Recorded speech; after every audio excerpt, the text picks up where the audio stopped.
Tinawagan ni Jaime si David para makibalita na agad naman siyang binati dahil kaarawan niya. Sabay sinabi niyang may good news siya dahil nahanap na niya si Nadia, kaya binili ni Jaime na patayin na niya ito. Nang bababa na sana si David ay saktong may dumating na sasakyan kung saan sila Professor Elmer at Melanie ang dumating para sunduin si Aling Nadia, kaya hindi niya tinuloy ang plano niya. Agad nagyakapan ang mag-ina na agad namang sinabihan ni Professor Elmer na kailangan na nilang umalis dahil hindi sila ligtas doon, na agad naman silang sinundan ni David.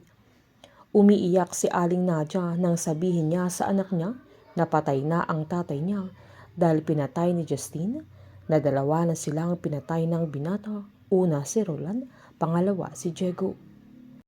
Nagpasalamat naman si Aling Nadia kay Professor Elmer, lalo't hindi niya alam kung saan pa sila magtatago, na sinabihan naman sila ng profesor na lakasan nila ang loob nila dahil madami na silang kumakampi sa katotohanan, lalo na si Eleazar na siya na ang kinikilala nilang pangulo.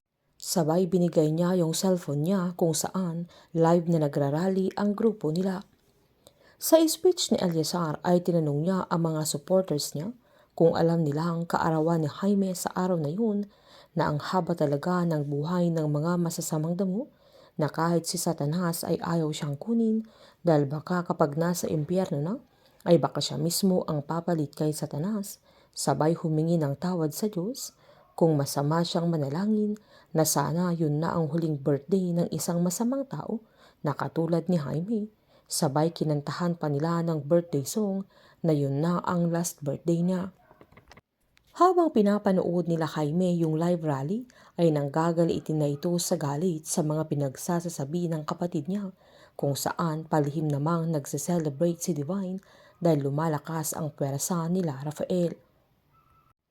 Habang naglalakad naman sila Rafael ay sinabihan ni Mang Estong si Grace na matagal na nilang kasama si Rafael, na baka matagal na niyang alam na kapatid niya si Christine at anak niya si Moises, na bakit hindi niya sinasabi sa kanila na kaya sila tinutulungan ay dahil naghuhugas siya ng kamay, na baka totoo ang balita na siya pa ang pumatay kay Christine.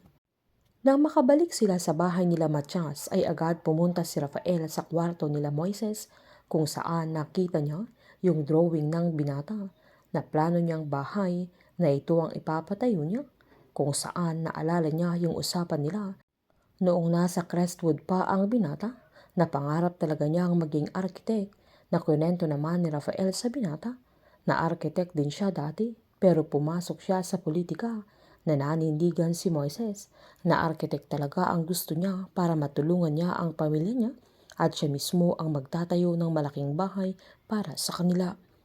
Sinundan naman siya nila Mang Estong at Grace, kung saan pinagmasdan siya habang hawak-hawak niya ang drawing ni Moises. Nang magkamali naman si Moises ay nakatali pa rin yung mga kamay niya, kung saan nasa loob na siya ng isang yate. Habang pahihirapan naman nila Justine si Calvin para umamin kung saan nagtatago sila Moises kasama sila Rafael. Buhay na naman kaya ni Calvin ang kapalit para sa kaligtasan nila Moises? Maghaharap na sa unang pagkakataon sila Justine at Moises, na alam na ni Justine ang katotohanan na kapatid niya ang binata, pero wala pang kamuwang-muwang si Moises na kuya niya pala si Justine. Painit ng painit ang mga tagpo, sabay-sabay po nating subaybayan ang nalalapit na pagtatapos ng Pamilya Sagrado dito lamang po sa aking channel.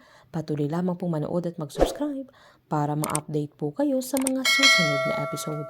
Marami pong salamat.